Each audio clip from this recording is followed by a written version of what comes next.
Hello, so my name's Nicola, and for those of you that don't know me, I'm an intuitive healer and I work with many different modalities which I kind of tailor make together if I'm working with you on a one-to-one.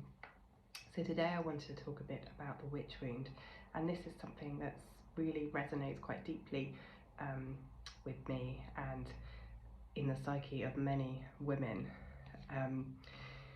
It runs deeply, this wound, does run deep over generations since the witch hunt. So the reason for talking about it now is because we're coming up to the Samhain festival, which usually starts on the 31st of October and runs through into the 1st of November. So, I mean, we know it as Halloween, but in the pagan times it was just the Samhain festival. I'm not sure if I'm saying that right, so apologies if I'm not and you say it differently. But this was a time when the pagans honoured the dead.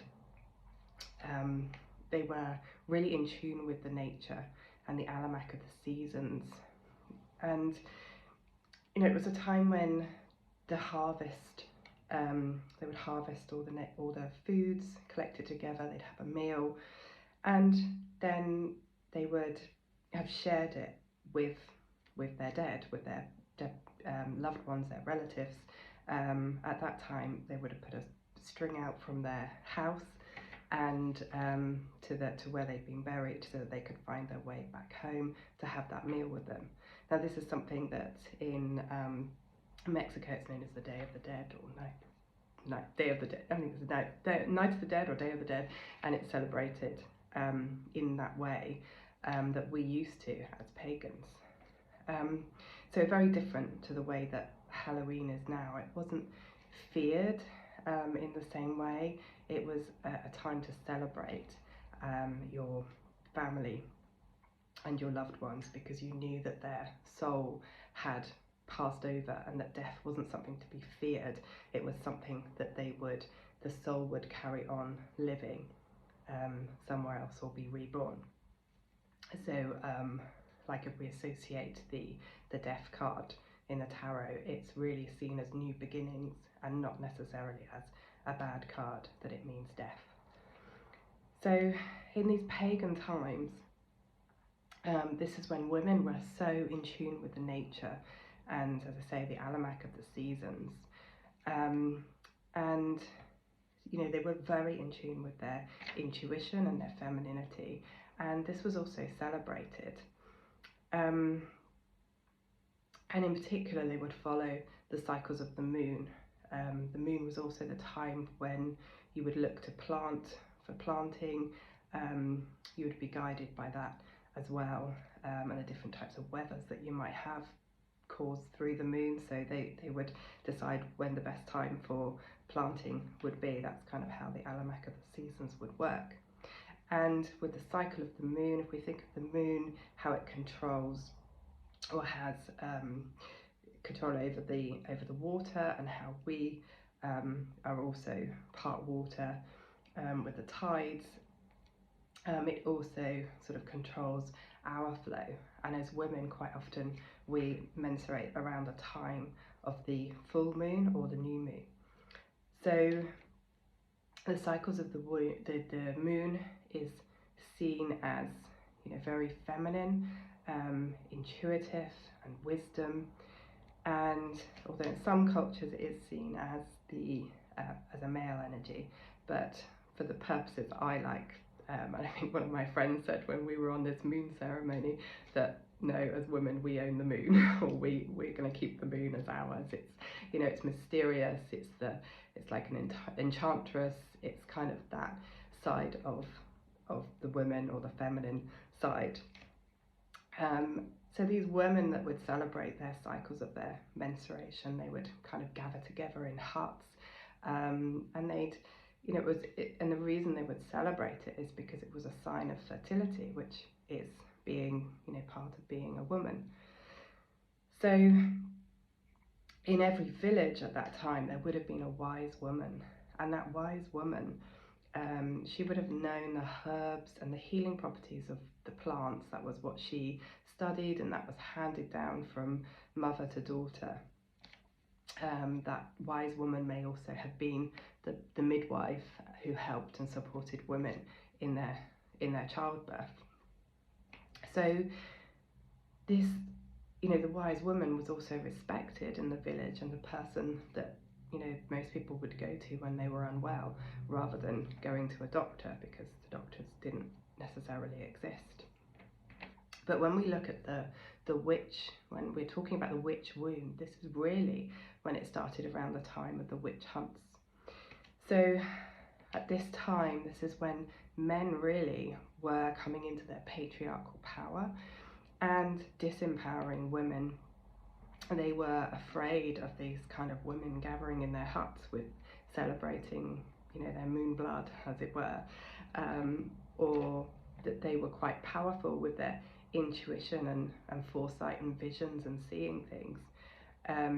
So the men, in their way to be empowered, and although the church is also kind of a part of that, or the Christian church at that time, and for me, I'm talking about in the UK or Britain. So these witch hunts began, and at that time, women, these wise women, were tortured, they were beaten, and they, under duress, they were asked to give names of other people. So this is when women began telling on their mothers, their daughters, their sisters, their friends, and which you would, if you were beaten and tortured, you would tell, I guess. You would be forced to. So these women were then all branded as witches. They were paraded through the village, and again, if you think, their faces, they were all beaten up. They looked quite a mess. So this is where we get the idea of the old hag, because they wouldn't have looked very good. So the old hag would have been how we see witches as today, and something that we would fear. If we think of like the movies or the books, the storybooks of the witch, we see it as the old hag, rather than the seer or the wise woman. So this fear then that we now have runs really deep in through the generations of women, and we can see where the witch wound shows up. So, if we think of women today, really,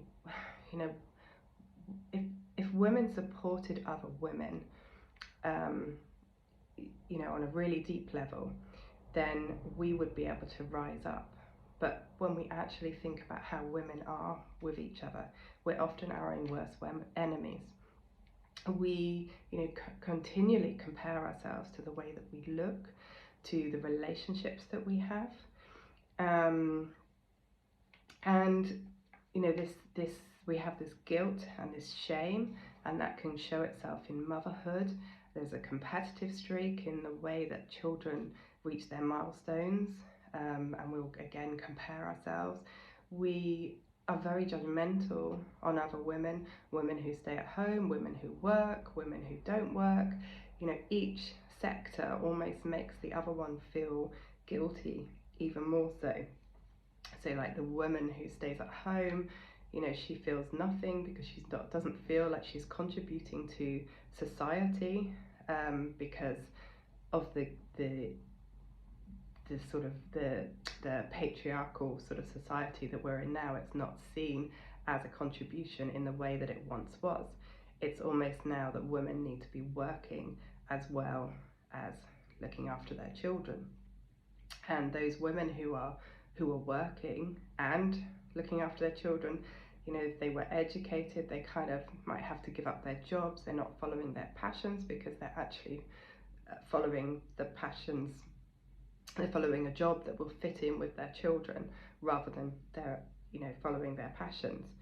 And those women who are working feel guilty because they're not with their children. And so it's almost like you've got these camps of different women all the time, constantly comparing ourselves to each other. And a lot of the time we do it unconsciously, not necessarily conscious. It's not that we're being unkind to one another, it's just where this witch wound kind of runs deep, where we no longer support one another in the way that we once did, because of this fear the fear of judgment and the fear that stems from the fear of women who had to tell on other women. So it continues to show itself up in that way. So for me, I am all about empowering women, and when you come to work with me, especially on a one-to-one, or if you're doing any of my courses, then it's very much about working through a lot of these beliefs and these values through your chakras and removing a lot of these blocks so that you can become that empowered woman, that intuitive empowered woman you're always meant to be. And this means getting rid of those fears of connecting with our intuition as well. So, and the reason for me, like, so for feminism, I kind of, that is what I stand for in empowering women, is because my grandmother, she was a suffragette and she fought for women's equality. But, today I think that the world has been, that equality is far from what those early feminists were trying to create. Because really men still hold the power, men still hold the wealth at the moment. It's such a small percentage in our world right now where women hold any power positions in their jobs or in their wealth. And until that changes, it's very hard for women to make, to be empowered and to be free, really, to have that freedom of choice. Because we're still living in this patriarchal, controlling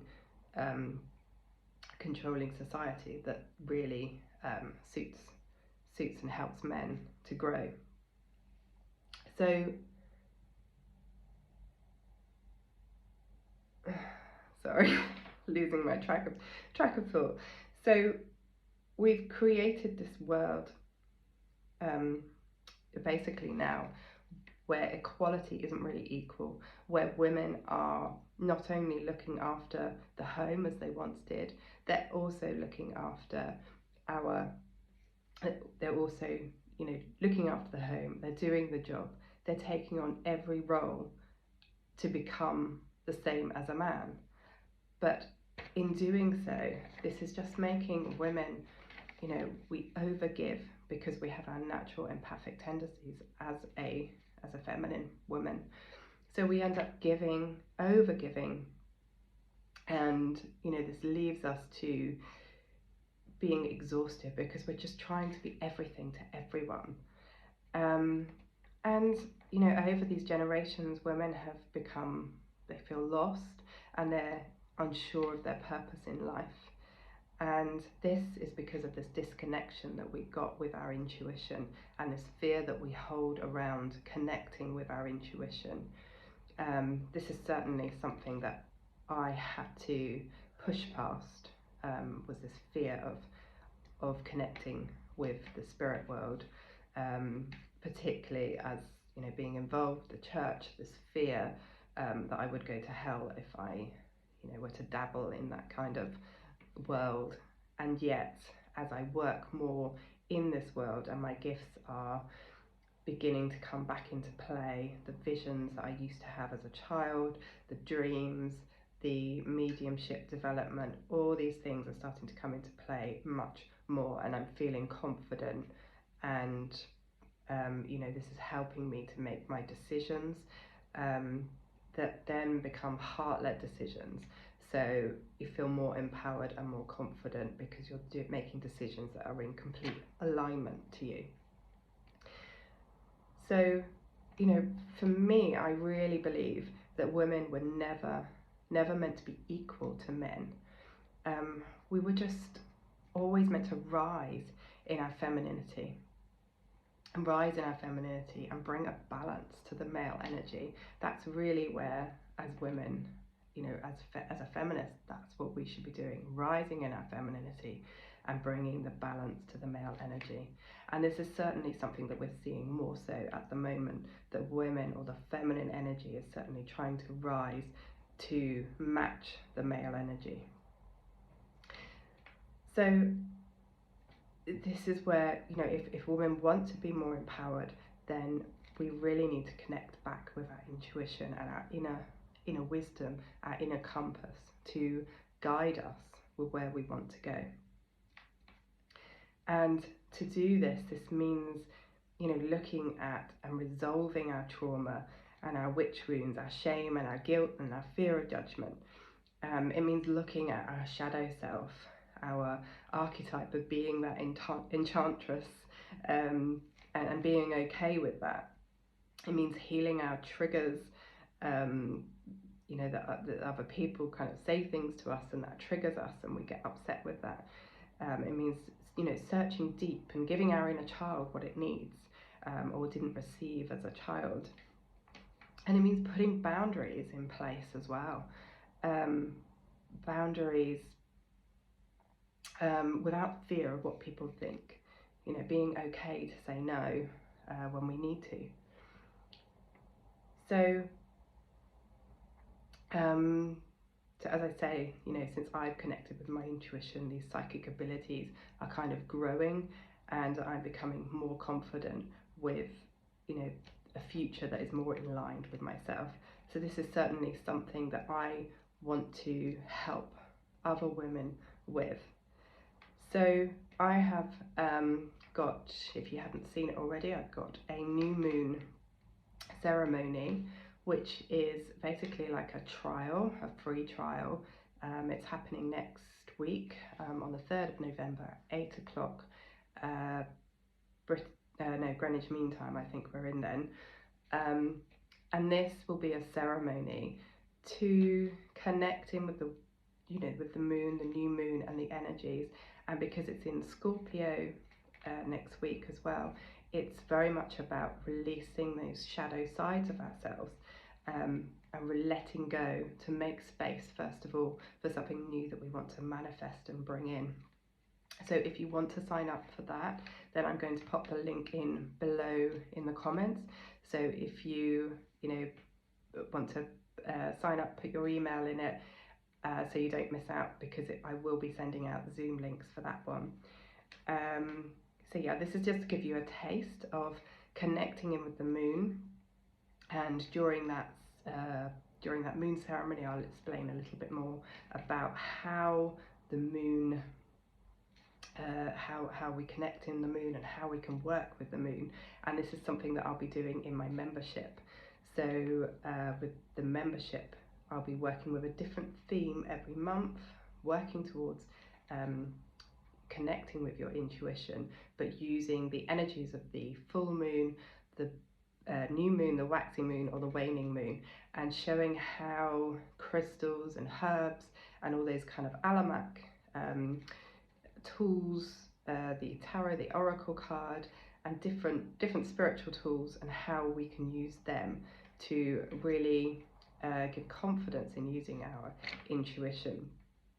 So that's what the membership is about. It's really for the beginner, the person who is just exploring their side, who feels a bit lost in their purpose and wants to explore their more spiritual, intuitive side, but they don't know where to start.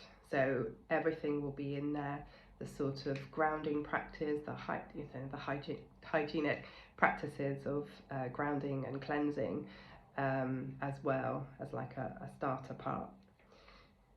So yes, and tomorrow, if you pop back into the group tomorrow, I have got a special gift for you. So I'm going to do an activation, which I'm going to record, and this is an activation for you to meet your future self, so that you can see what your future self, who your future self is going to be, who that empowered woman that you hope to be. You will be able to visualize her and tap into that energy. And if you can do that before you come to the new moon ceremony, then it makes it easier when you manifest your goals that you want to work to.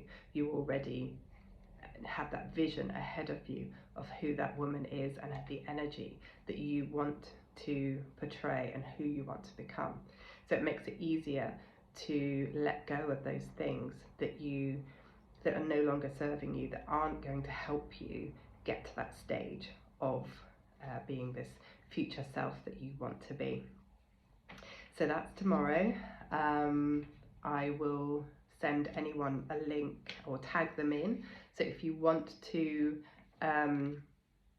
me to tag you in to the activation meditation tomorrow, then in the comments just put yes please, and then I'll know that you want to be tagged in.